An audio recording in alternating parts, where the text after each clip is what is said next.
నేను రేవంత్ రెడ్డిని అడుగుతున్నాను, నువ్వు అన్నావు కదా అగ్రిమెంట్ ఉందని, పెట్టు, దమ్ముంటే బయట పెట్టు.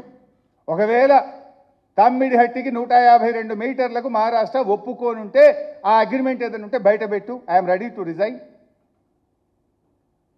ఆ క్షమాపణ చెప్పు. అబద్ధాలు మాట్లాడిన తప్పైంది, రాజకీయాల కోసం అబద్ధాలు మాట్లాడినా అని తెలంగాణ ప్రజానీకానికి క్షమాపణ చెప్పు.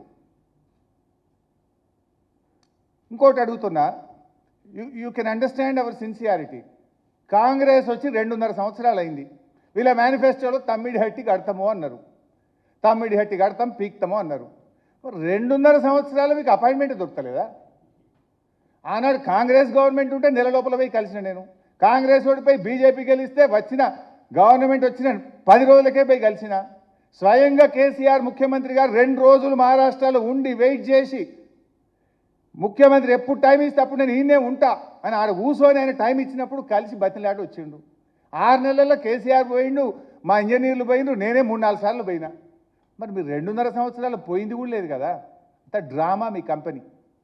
2.5 ఏళ్ళల్లో తమ్మిడిహట్టి కోసం మీరు కనీసం ఒక్కసారైనా మహారాష్ట్రకు పోయినరా? 2 సంవత్సరాల 7 నెలలు పూర్తయింది. That shows your commitment. మీ నిజాయితీ అది, మా నిజాయితీ ఇది. మేము నెలకే పోయినాం, గవర్నమెంట్ వచ్చిన కొత్త రాష్ట్రం సంసారం కుదరక ముందే పోయినాం నెల లోపల. మరి మీరు 2 సంవత్సరాల 5 నెలలు ఏం చేసిండ్రు? ఎందుకు పోలేదు?